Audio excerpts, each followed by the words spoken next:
Hello and welcome in the online classes of model school Asin. Previous class में हमने verb और tense के बारे में बता चुका हूँ। ये हमारी लास्ट क्लास होगी किसके बारे में? वर्ब के बारे में। पहले मैं आपको बता चुका हूँ कि there are two types of verb. First is helping verb and second is main verb. Helping verb के बारे में मैंने बताया था, there are two types of helping verb. एक तो होती है प्राइमरी ऑक्सिलरी और एक होते हैं मॉडल्स या मॉडल ऑक्सिलरी। फिर मेन वर्ब के बारे में मैंने आपको बताया था 5 फॉर्म्स होती हैं मेन वर्ब की, जैसे go went gone, going to go, come came come, coming to come, see saw seen, seeing to see. ये सभी क्या मेन वर्ब होती है, जिसकी कितनी फॉर्म होती है? 5 फॉर्म्स होती हैं। और वर्ब के बारे में मैंने बताया था एक्शन वर्ड है, डूइंग वर्ड है, जहां पर मूवमेंट होता है, मोशन होता है, उसे अपन क्या बोलते हैं? वर्ब। देखो यहां पर मैं आगे बता रहा हूं कि प्राइमरी ऑक्सिलरी के बारे में, कि प्राइमरी ऑक्सिलरी जो होती है कितनी होती है? 11 और मॉडल्स कितनी होती हैं? 13। प्राइमरी ऑक्सिलरी में मैंने बताया था आपको is, am, are, was, were, has, have, had, do, does और डिड। इसके बारे में मैंने बताया था आपको देखो सबसे पहले इन दोनों में डिफरेंस बता देता हूं मैंने कहा था हेल्पिंग वर्ब तब कहलाएगी जब वह किसी अन्य क्रिया की सहायता करेगी, और अन्य क्रिया कौन सी होगी? Main verb. इसका मतलब हेल्पिंग वर्ब का फंक्शन कब होगा? जब इसके साथ कोई भी मेन वर्ब होगी तो ही इसका फंक्शन होगा हेल्पिंग वर्ब। यदि इनके साथ कोई भी हेल्पिंग वर्ब नहीं है और ये किसी भी सेंटेंस में as a single verb use हुई हो, कैसे यूज हुई हो? Single verb. सिंगल वर्ब का मतलब यदि ये किसी भी वाक्य में केवल इकलौती क्रिया के रूप में यूज हुई है, तो ये जो 11 हेल्पिंग वर्ब्स हैं, ये हेल्पिंग वर्ब होते हुए भी इनका जो फंक्शन जो होगा वो चेंज हो जाएगा, और फंक्शन क्या हो जाएगा? ये एज ए मेन वर्ब। तो मेरे कहने का मतलब ये है हेल्पिंग वर्ब के कितने फंक्शन हो गए? 2 फंक्शन। एक तो हेल्पिंग वर्ब का फंक्शन कर रही है, और सेकंड किसका फंक्शन कर रही है? मेन वर्ब का भी फंक्शन कर रही है। हेल्पिंग वर्ब का फंक्शन कब करेगी? जब ये वाक्य में किसी मेन वर्ब के साथ या अन्य क्रिया के साथ यूज हुई हो। इसका मतलब ये किसी अन्य क्रिया के साथ हैं तो ये हेल्पिंग वर्ब है, और अन्य क्रिया के साथ नहीं है तो इनका फंक्शन क्या हो जाएगा? Main verb. जब वाक्य में क्या हो? सिंगल वर्ब के रूप में यूज हो। और मेन वर्ब की मैं 5 फॉर्म्स बता चुका हूं, और मेन वर्ब का केवल एक ही फंक्शन है कि इसको हम मेन वर्ब के रूप में ही यूज कर सकते हैं। मेन वर्ब का यूज हम हेल्पिंग वर्ब के रूप में नहीं कर सकते हैं, लेकिन हेल्पिंग वर्ब का यूज हम मेन वर्ब के रूप में भी कर सकते हैं। तो आज मैं बताऊंगा individual, is, am, are, was, were, has, have, had, do, does, did, इन सभी का use as a helping verb कैसे होता है और एज ए मेन वर्ब कैसे होता है, उसके बारे में आज हम पढ़ेंगे।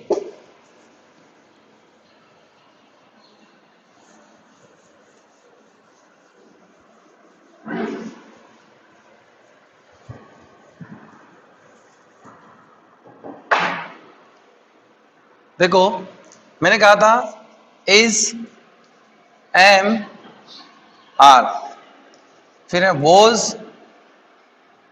वर, has, have, had, do, does और डिड। ये जो 11 हेल्पिंग वर्ब्स हैं, और इन 11 हेल्पिंग वर्ब्स के बारे में मैंने बताया था इनका use as a helping verb भी होगा और एज ए मेन वर्ब भी होगा। तो एक एक सेंटेंस एक एक वर्ब से मैं बना रहा हूं। जैसे सबसे पहले मैं इधर मैंने लिख दिया, ये हो गया अपना चार्ट, और मैंने कहा इनका use as a helping verb, और यहां पर हो जाएगा एज ए मेन वर्ब। सुनो सबसे पहले बात करते हैं इज, एम और आर की। जैसे पहला जो सेंटेंस है मैंने कहा he is writing a letter, और इधर मैंने कहा ही इज अ डॉक्टर। ये आपके सामने 2 सेंटेंस है। पहला जो सेंटेंस है उसमें आप देख रहे हो कितनी वर्ब है? 2, इज और राइटिंग। और दूसरा जो इस साइड सेंटेंस है वहां पर एक ही वर्ब है, कौन सी है? इज। और मैंने वर्ब रूल्स में आपको बताया था, if you use single verb in a sentence, और यहां पर सिंगल वर्ब यूज हुई है, ये क्या है? सिंगल इकलौती है। और यदि किसी वाक्य में एक ही वर्ब है तो वो क्या कहलाएगी? Main verb. लेकिन मैंने कहा था यदि किसी वाक्य में दो वर्ब है, if you use two verbs in a sentence, then first is always identified as helping verb and last is always identified as main verb. तो सेंटेंस में दो वर्ब है, पहली हेल्पिंग वर्ब कहलाएगी, दूसरी मेन वर्ब, और यहां पर एक ही वर्ब है इसलिए क्या कहलाएगी? Main verb. अब मेरा क्या रूल? मैंने कहा था यदि इज एम आर मैंने इसको ले लिया, यदि हम इसमें से इज के साथ एक और वर्ब का यूज किया तो इज हेल्पिंग वर्ब का फंक्शन कर रही है यहां पर। लेकिन यहां इज के साथ मैंने कोई अन्य क्रिया का यूज नहीं किया, इसलिए यहां इज किसका फंक्शन कर रही है? मेन वर्ब का। इसका मतलब इज एम आर, यहां पर तो हेल्पिंग वर्ब का फंक्शन होगा, ये लिख रहा मैंने हेल्पिंग वर्ब, और यहां पर क्या होगा? मेन वर्ब का फंक्शन।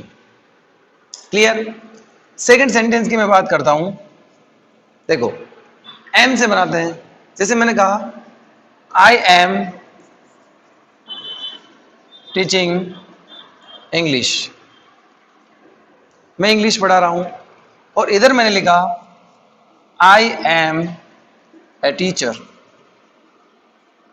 मैं टीचर हूं। यहां पर भी देखो एम और टीचिंग दो वर्ब हैं, लेकिन यहां पर एक ही वर्ब है। और मैंने कहा था यदि वाक्य में केवल और केवल सिंगल वर्ब हो तो सिंगल वर्ब होने के कारण यहां पर ये मेन वर्ब की फर्स्ट फॉर्म होगी, और यहां पर वाक्य में दो वर्ब है, इसलिए पहली तो होगी हेल्पिंग वर्ब और दूसरी क्या होगी? Main verb. तो मैंने कहा था यदि दो वर्ब होगी तो पहली हेल्पिंग वर्ब, दूसरी मेन वर्ब, यदि एक ही वर्ब होगी तो मेन वर्ब। तो नेक्स्ट जो सेंटेंस है वो मैं बता रहा हूं आपको आर से। जैसे मैंने कहा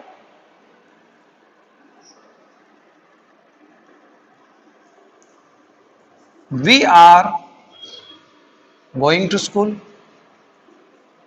we are going to school, हम स्कूल जा रहे हैं। कितनी वर्ब है? दो, आर और गोइंग।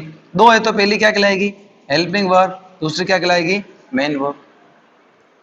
और यहां पर मैंने लिखा they are friends, they are friends, वह फ्रेंड्स है। यहां पर एक ही वर्ब है, आर है, इसलिए ये क्या होगी? Main verb. देखो मैंने शुरू में तीन वर्ब ली इज एम आर, और मैंने कहा था is am are, was were, has a, वेड एंड डू, डज डिड। ये जो 11 जो प्राइमरी हेल्पिंग वर्ब्स है, प्राइमरी ऑक्सिलरी बोलते हैं जिनको, इनका यूज हम एज ए हेल्पिंग वर्ब भी कर सकते हैं और एज ए मेन वर्ब भी। लेकिन कंडीशन क्या कहेगी? यदि इनके साथ कोई अन्य क्रिया है, जैसे इन सभी में देखो इज, एम, आर, और इनके साथ अन्य क्रिया है, यहां पर राइटिंग, यहां पर टीचिंग और यहां पर गोइंग, इसलिए इन तीनों का यूज इस साइड तो हेल्पिंग वर्ब के रूप में हुआ है, और इन तीनों का यूज इज, एम और आर यहां पर क्या है? मेन वर्ब के रूप में यूज हुआ है। ये वाले जो सेंटेंस है इज एम आर के साथ फोर्थ फॉर्म, ये सभी सेंटेंस तो है प्रेजेंट कंटिन्यूअस के, और वो वाले जो सेंटेंस है ये सभी किसके हो जाएंगे? प्रेजेंट सिंपल के या सिंपल प्रेजेंट के। कहने का मतलब इज एम आर से प्रेजेंट कंटिन्यूअस टेंस भी बनता है और इज एम आर से प्रेजेंट सिंपल टेंस भी बनता है। लेकिन कंडीशन क्या है? कंडीशन यह है कि इज एम आर के साथ यदि मेन वर्ब है तो present continuous, is am are केवल सिंगल वर्ब है, मेन वर्ब के रूप में यूज हुई है तो प्रेजेंट सिंपल। तो कहने का मतलब यहां से कॉन्सेप्ट क्लियर होना चाहिए कि इज एम आर से दो टेंस बनते हैं, एक तो प्रेजेंट कंटिन्यूअस एंड एक प्रेजेंट सिंपल। ऐसा नहीं कि आपने इज एम आर देखा ये तो कंटिन्यूअस है, ये तो कंटिन्यूअस में आता है और ये कंटिन्यूअस रख दिया आपने, ऐसा नहीं हो सकता। दोनों टेंस बनते हैं अकॉर्डिंग टू सिचुएशन, कि वाक्य में उस वर्ब का यूज कैसे हुआ, सिंगल वर्ब के रूप में हुआ है या डबल वर्ब के रूप में हुआ है। नेक्स्ट हम बात करेंगे वॉज और वर की।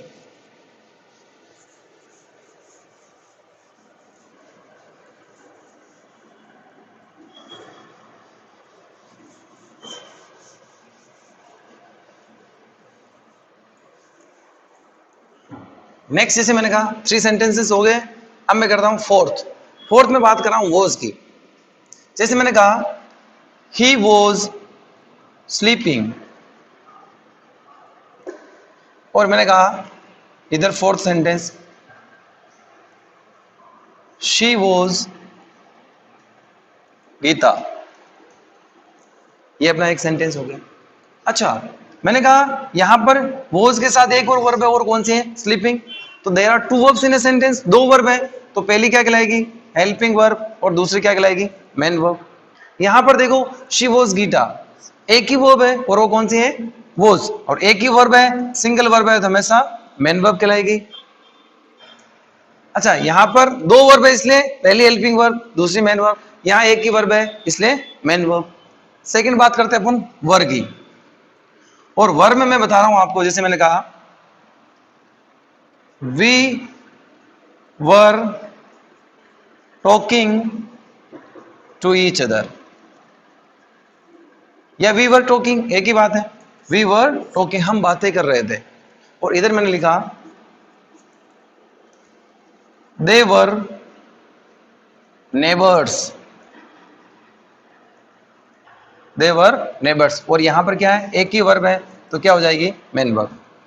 मेरे कहने का मतलब सिर्फ इतना है कि जो 11 क्रियाएं हैं उनका यूज हम एज ए हेल्पिंग वर्ब के रूप में भी कर सकते हैं, एज ए मेन वर्ब के रूप में भी कर। और ये कॉन्सेप्ट आपके दिमाग में बिल्कुल क्लियर होना चाहिए कि कैसे हेल्पिंग वर्ब के रूप में करते हैं, कैसे मेन वर्ब के। हेल्पिंग वर्ब के रूप में अगर होगा तो मैंने कहा था हेल्प करना, मतलब हेल्प किसकी करेगी? अन्य क्रिया की। तो इसके साथ अन्य क्रिया है स्लीपिंग, इसके साथ भी अन्य क्रिया है, इसलिए पहली तो क्या हो जाएगी? हेल्पिंग वर्ब, और दूसरी क्या हो जाएगी? Main verb. और ये जो सेंटेंस होंगे ये किसके हो जाएंगे? पास्ट कंटिन्यूअस के। और ये जो सेंटेंस हो जाएंगे ये किसके हो जाएंगे? पास्ट सिंपल के। तो वोज वर्ब का यूज यदि हम मेन वर्ब के साथ करें तो पास्ट कंटिन्यूअस, वोज वर्ब का यूज हम यदि सिंगल वर्ब के साथ करें तो ये अपने आप में क्या हो जाएगा? Past simple. नेक्स्ट हम बात करेंगे अब हैज, है और हेड की।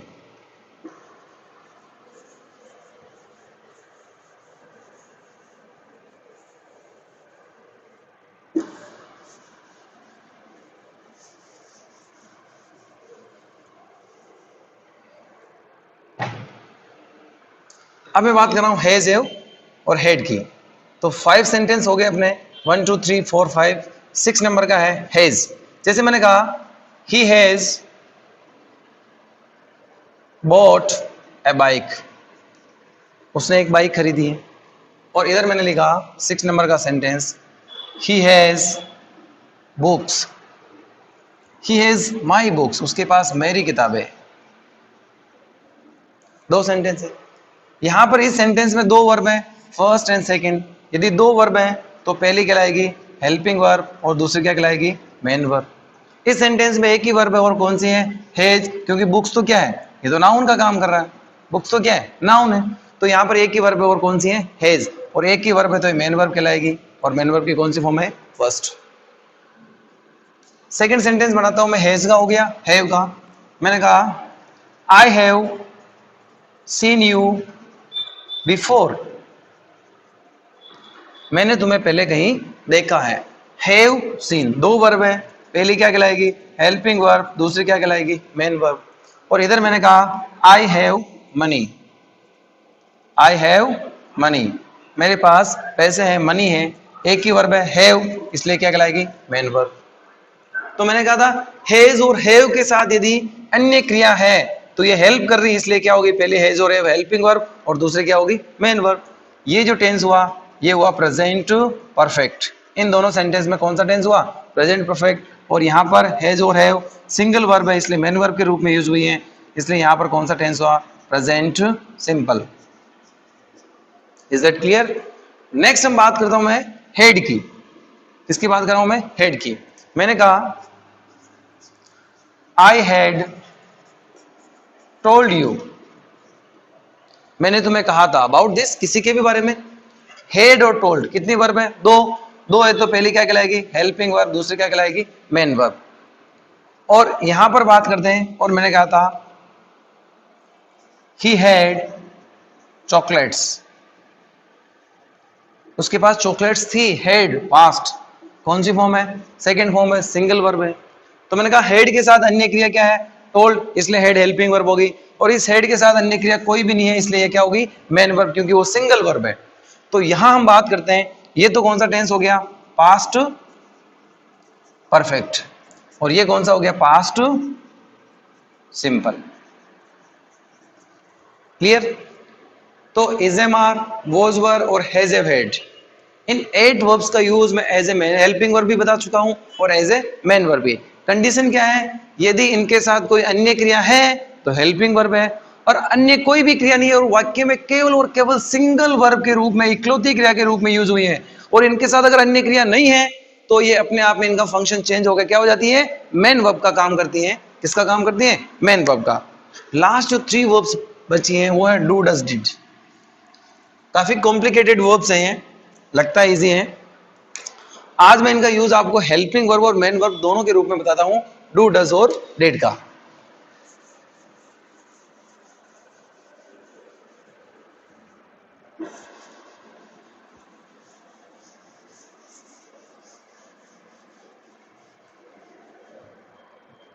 देखो, मैं बात करता हूं डू, डज और डिड की।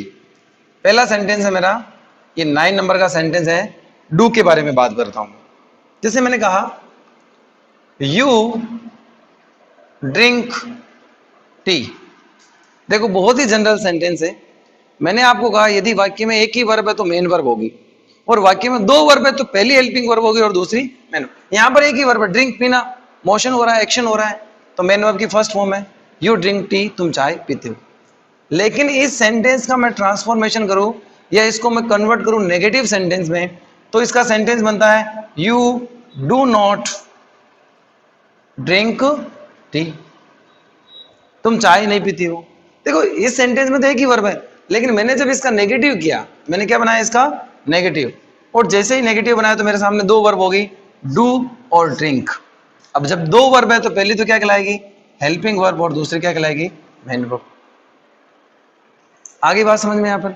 फिर इधर मैं 9 नंबर का सेंटेंस लिखता हूं। जैसे मैंने कहा, I do my exercise daily, मैं डेली एक्सरसाइज करता हूं। तो ये क्या हो गया, डू एक ही वर्ब है, तो मेन वर्ब की अपने आप में क्या होगी, फर्स्ट फॉर्म। कोई टेंशन है ही नहीं। और ये टेंस कौन सा हो गया, प्रेजेंट सिंपल। क्लियर, यहां पर भी प्रेजेंट सिंपल, वहां पर भी प्रेजेंट सिंपल। लेकिन यहां डू और ड्रिंक 2 वर्ब है नेगेटिव सेंटेंस में, जब मैंने इसका नेगेटिव बनाया तो पहली हेल्पिंग वर्ब हो गई और यहां मेन वर्ब। तो डू का यूज यहां पर तो हेल्पिंग वर्ब के रूप में हो रहा है, डू यहां पर हेल्पिंग वर्ब और यहां पर डू क्या होगी, मेन वर्ब। इसी प्रकार मैं बात करता हूं, डू के बाद आता है डज। मैंने कहा, ही ड्रिंक्स लिकर, लिकर बोलते हैं वाइन को, शराब को। अच्छा, मैंने कहा यू ड्रिंक टी, तुम चाय पीते हो, लेकिन वह क्या पीता है, वाइन, ड्रिंक, लिकर। अगर इसका मैं नेगेटिव बनाऊं, अगर इसका जो अगर नेगेटिव बनाऊं तो क्या बनेगा, he does not drink liquor. तो कितनी वर्ब होगी, डज और ड्रिंक, 2 वर्ब होगी। और मेरा रूल क्या कहता है, वर्ब रूल्स। सेकंड, यदि हम किसी भी सेंटेंस में 2 वर्ब यूज करें तो पहले कहलाएगी हेल्पिंग वर्ब और दूसरी कहलाएगी मेन वर्ब। इधर 10 नंबर का सेंटेंस 10 से मैं बनाता हूं। मैंने कहा, he does his homework daily, वह डेली अपना होमवर्क करता है। तो यहां पर जो डज है सिंगल वर्ब है, इसलिए हमेशा ये क्या होगी, मेन वर्ब। यहां पर भी टेंस कौन सा हो गया, प्रेजेंट सिंपल।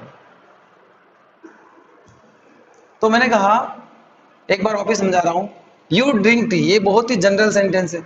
मैंने इसका नेगेटिव बनाया, you do not drink tea, तो डू क्या हो गया, हेल्पिंग वर्ब, और ड्रिंक क्या हो गया, मेन वर्ब, क्योंकि 2 वर्ब यूज हो गई।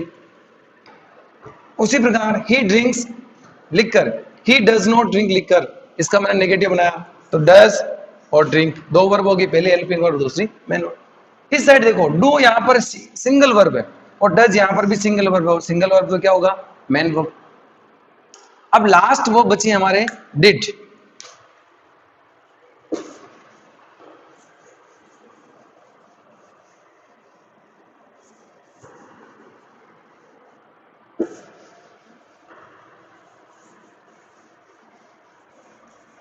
लास्ट वर्ब कौन सी बची हमारे, डिड। अच्छा, डिड की बात करें, 11 नंबर की वर्ब है डिड। जैसे मैंने कहा, शी ज्वाइंड द आर्मी, उसमें आर्मी ज्वाइन की, और यहां पर ये कौन सी है, मेन वर्ब की सेकेंड फॉर्म।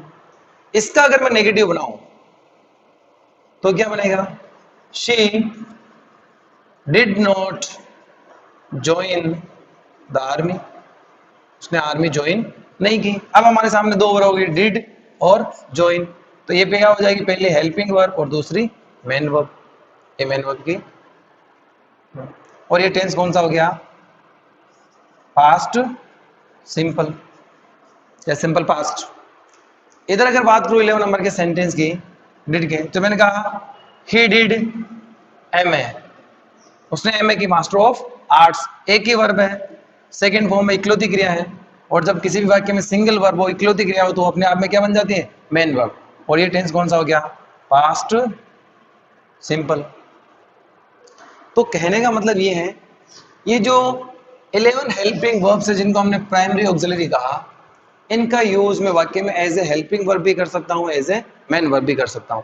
कंडीशन ये कहती है, यदि इनका use as a helping verb करना है तो इनके साथ एक अन्य क्रिया और होनी चाहिए, और यदि इनका यूज मेन वर्ब के रूप में करना है तो इनके साथ कोई भी अन्य क्रिया नहीं होनी चाहिए, वाक्य में सिंगल वर्ब होनी चाहिए। तो एज ए मेन वर्ब कब बनाएंगे, जब ये वाक्य में सिंगल वर्ब के रूप में या इकलौती क्रिया के रूप में यूज होगी। अच्छा, वर्ब अब यहां तक अपना क्या हो गया, कंप्लीट हो गया।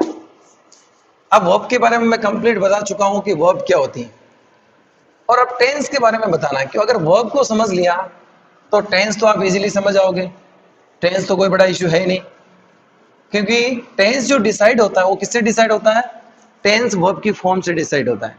वो मैं अब आज आपको बता देता हूं। जैसे मैं एक बार सिंपल से आपको वापस बता रहा हूं कि मैंने क्या क्या पढ़ाया और क्या क्या इंपॉर्टेंट है जो आपको ध्यान में रखना है। मैंने सिंपल सा कहा था, वर्ब क्या है, एक एक्शन वर्ड है। एक्शन वर्ड बोल दो या डूइंग वर्ड बोल दो, जिसमें एक्शन होता है, मूवमेंट होता है, खाना पीना, उठना बैठना, रोना हंसना धोना, ये सभी क्या है, वह भी तो है। फिर मैंने कहा इसमें क्या होता है, मूवमेंट होता है या मोशन होता है, क्रिया का संचार होता है, उसे अपन क्या बोलते हैं, वर्ब बोलते हैं। फिर मैंने आपको बताया there are two types of verb, first is helping verb and second is main verb. ये मैंने आपको बताया था। हेल्पिंग वर्ब के बारे में मैंने बताया था, हेल्पिंग वर्ब है 24, और मेन वर्ब के बारे में बताया था, मेन वर्ब की कितनी फॉर्म्स होती हैं, 5 फॉर्म्स। जिस प्रकार हेल्पिंग वर्ब की लिमिटेशन है 24, मेन वर्ब की लिमिटेशंस नहीं, मेन वर्ब तो है बहुत सारी, लेकिन हेल्पिंग वर्ब फिक्स है, वो कितनी है 24, मेन वर्ब तो बहुत सारी है, और उनकी फॉर्म जो होती है वो कितनी होती है, 5। जैसे मैंने आपको बताया था, गो, वेंट, गॉन, गोइंग और to go, come, came, come, coming, to come, see, saw, seen, seeing और टू सी। ये फॉर्म्स होती है। इसका मतलब ये तो होगी बेस फॉर्म, और इनसे कितनी फॉर्म बन गई, 5 फॉर्म्स हो गई। तो मैंने कहा मेन वर्ब की कितनी फॉर्म्स होती है, 5 फॉर्म्स। सेकंड चीज मेन वर्ब के बारे में, मेन वर्ब का यूज हम एज ए मेन वर्ब ही कर सकते हैं, हेल्पिंग वर्ब के रूप में इनका यूज नहीं कर सकते। एक इतनी सी चीज इसमें ध्यान रखनी है। फिर बात करो, मैंने हेल्पिंग वर्ब बताई थी, तो हेल्पिंग वर्ब के 2 टाइप्स बताए थे। एक तो मैंने कहा था प्राइमरी ऑक्सिलरी, और एक मैंने कहा था मॉडल्स। मॉडल्स तो थे 13 जो अपने मूड को शो करते हैं, और प्राइमरी ऑक्सिलरी कितनी थी, 11 जो मैंने अभी पढ़ाई। और इसमें मैंने बताया था इज, एम, आर, फिर मैंने कहा था वॉज, वर, फिर कहा था हैज, हैव, हैड, फिर डू, डज, डिड। कंप्लीटली याद होनी चाहिए, हेल्पिंग वर्ब कौन सी है, प्राइमरी कौन सी है, मॉडल्स कौन सी है, मेन वर्ब क्या होती है, कंप्लीटली याद होना चाहिए। और मैंने आपको चीज बताई थी, जो प्राइमरी ऑक्सिलरी है from the tense point of view, tense point of view से ये बहुत ही इंपॉर्टेंट वर्ब्स है, और इनको पढ़ना, इनको समझना बहुत ही जरूरी है कि टेंस पॉइंट ऑफ व्यू से। और टेंस में मैंने आपको बताया था, जो वर्ब की फॉर्म होगी, वर्ब की जो फॉर्म होगी वो ही डिसाइड करेगी कि कौन सा टेंस कौन से सेंटेंस में यूज हुआ है। तो इनके बारे में अपने को पढ़ना बहुत ही जरूरी है।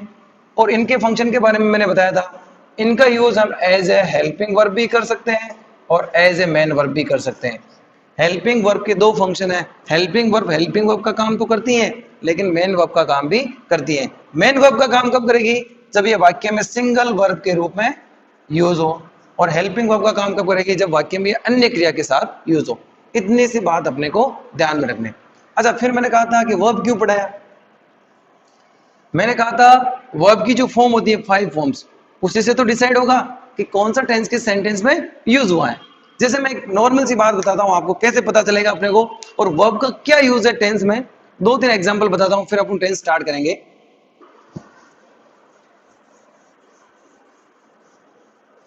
देखो, एक तो जैसे मान लो ये वर्ब की 5 फॉर्म्स है। ये वर्ब की क्या है? 5 फॉर्म्स है। गो, कम और सी। एक दो वर्ब वो लिख लेता हूं मैं, जैसे ड्रिंक, ड्रिंक और ड्रंक। Drinking, to drink.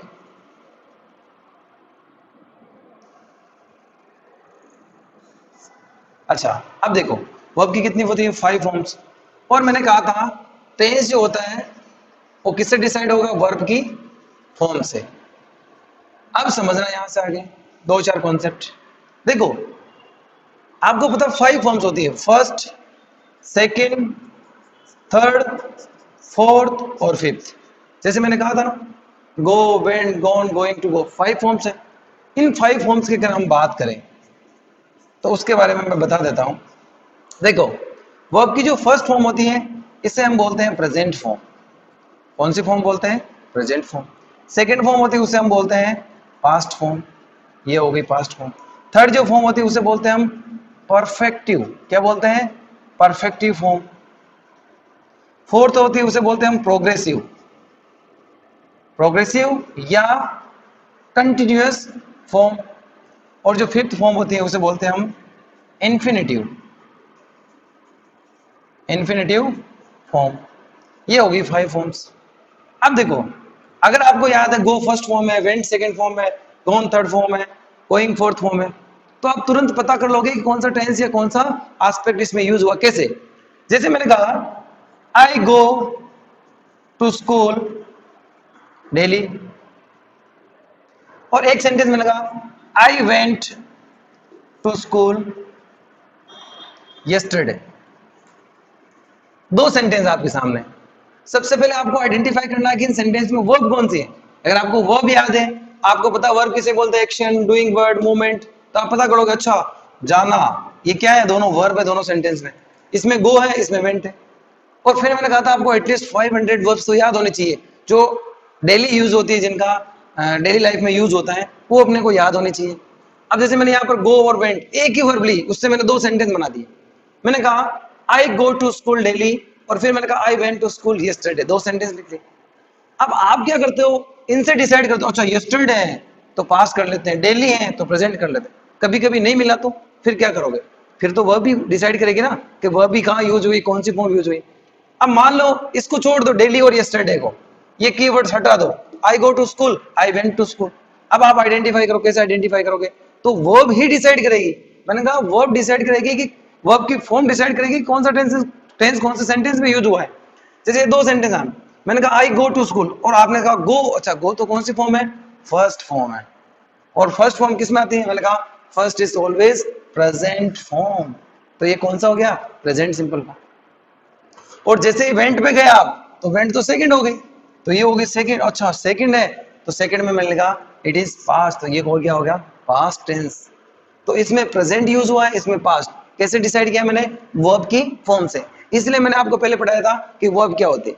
अब देखो, जैसे मैंने कहा था ही इज ए डॉक्टर, अभी आपको सेंटेंस बताया। अच्छा, इस सेंटेंस में आपने देखो एक ही वर्ब और कौन सी? इज। अब आपको दिख तो रही है सर ने इज तो क्या हेल्पिंग वर्ब लिखा है, लेकिन मैंने कहा हेल्पिंग वर्ब तो मैंने लिखवाई है, लेकिन हेल्पिंग वर्ब का यूज हम मेन वर्ब के रूप में भी कर सकते हैं। कंडीशन क्या होनी चाहिए? वाक्य में सिंगल। ये सिंगल वर्ब है क्योंकि डॉक्टर तो क्या नाउन नहीं है, वर्ब थोड़ा है, तो इसके साथ कोई अन्य क्रिया है नहीं, तो ये सिंगल वर्ब है। और सिंगल वर्ब है तो ये क्या हो जाएगी? Main verb. और जैसे मेन वर्ब बनी तो मैंने कहा था मेन वर्ब की तो 5 फॉर्म्स होती हैं, तो आपको पता हो तो मैंने प्रीवियस क्लास में लिखाया था 5 फॉर्म्स कौन कौन सी होती है। Is am are first form, was were second form, been, being, to be. वो टेबल ऑफ जो मेन वर्ब लगाई थी, लिखवाई थी, उसमें जाके देखो इज आपको मिलेगा फर्स्ट फॉर्म है। और जैसे इज फर्स्ट हुई तो फर्स्ट क्या हो गया, प्रेजेंट, तो ये कौन सा हो गया, प्रेजेंट टेंस। इस प्रकार हम आइडेंटिफाई करेंगे।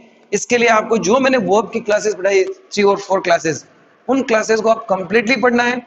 जो भी समझ में नहीं आए फोन करके पूछ सकते हो, व्हाट्सएप पे पूछ सकते हो, लेकिन इनको याद नहीं करोगे, ये समझ में नहीं आई तो टेंस आप याद तो कर लोगे, अपना काम तो चला लोगे, लेकिन लॉन्ग टाइम तक आपको कभी याद नहीं रहेगा। You will forget about it. तो आपको क्या करना है, कंप्लीटली इन वर्ब को पढ़ना है। इसके बाद नेक्स्ट क्लास में मैं टेंस पढ़ाऊंगा और बहुत ही इजीली समझ में आएगा कि टेंस क्या होता है, what is tense, what is time, what is difference between time and tense. Easily मैं कंपेयर करके बताऊंगा आपको और समझाऊंगा कि वर्ब से इनका कनेक्शन क्या होता है।